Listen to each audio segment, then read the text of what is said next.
It's a cold, rainy day in Cape Town. But this is a video that I've been wanting to make for a long time. This video deals with the installers and the so-called manufacturers in Cape Town. I can't speak for the rest of South Africa, but I can speak for Cape Town. Now, the problem that we're finding, right, is that we all love our vehicles. If you own a 4x4, you own an overlanding vehicle, you love your vehicle. Your vehicle is basically part of your family. I mean, there's almost no amount of money that you won't spend on your vehicle. And in Cape Town, there's a bad habit of these installers and manufacturers for mistreating our vehicles. You know, I won't mention any names, but like, for example, I had a snorkel that I bought and I wanted it installed by a premium company. And I messaged around on Facebook and I asked, and people recommended a certain company. I took the van to the company. I left it there. I got a phone call a day later to say, okay, your van's done. You can come fetch your van. Get the van's at home. I start going through the snorkel. I then pick up that nothing has been sealed on the snorkel. There's no Sikaflex, no silicone, no nothing. So basically the snorkel is useless. It's going to suck water directly in the moment I go into water that's by my bonnet level, and I'm going to get an airlock on my engine. And this is something that we need to tackle, because we at the end of the day are the people that are supporting these places, and these places need to start respecting our vehicles. Because I mean, when you work on your own vehicle, you treat your vehicle like it's a queen, because at the end of the day your vehicle takes you in the middle of nowhere. You need to know that it's reliable. If you're paying someone to do a gearbox, or if you're paying someone to do bearings on the van, it needs to be done to the perfect specification. Because if you're in the middle of Botswana, or you're in the middle of the garden route, or you're in the middle of any mountain, you cannot be stranded with your vehicle due to bad workmanship that you've paid for.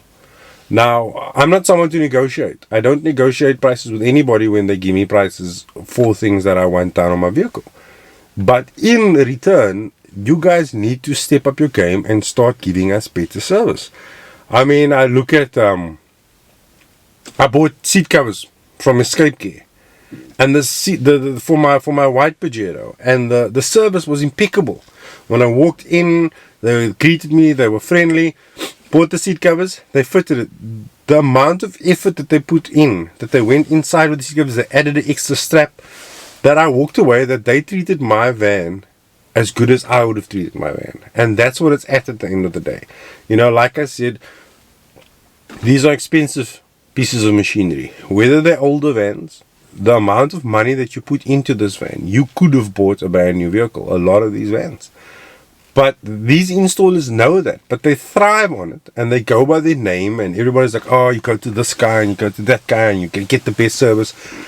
But I'm not finding that. You know, there's a handful of guys that I can actually vouch for. One of them is Mitsuki. I deal with Mitsuki a lot.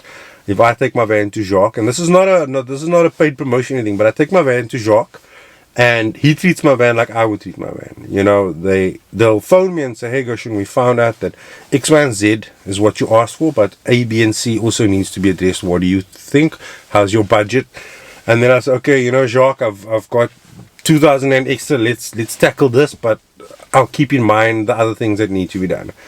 But a lot of these companies, they're so quick to just grab your money, send you back your vehicle, and it's not satisfactory. I mean, it just needs to be addressed. It really needs to be addressed. I mean, we as 4x4 owners and Overland owners, we put pride in our vehicles. You go to any 4x4, any expo, you hook up with anybody, you'll see guys have pride in their vehicles. Whether it's a Ford Ranger or a Toyota Land Cruiser or a Ford Tuner, guys have pride in their vehicles. And we need this pride to be reflected by the outfitters and the fitters and the manufacturers that we deal with. Otherwise, you're not going to support the guys, you know. And I've got horror stories. I'm sure all of you have horror stories.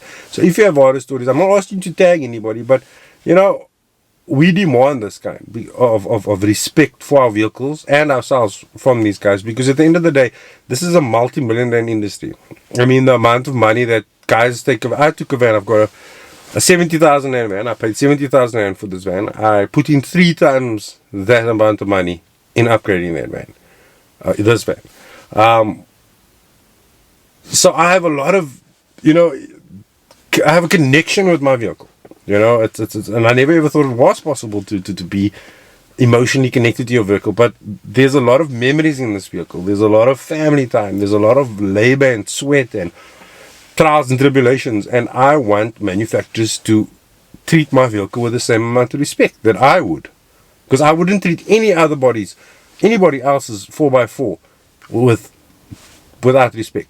If you left your car with me, I wouldn't even mess with your car, because I know how we feel about our vehicles. So if you've got some horror stories, I'm very keen to hear it. I'm not asking you to name and shame, but it would be interesting to hear, because we need to know who to use and who not to use. Because I've been taken for a ride, and I'm sure you've had some experiences like that. Let me know in the comments or send me a message.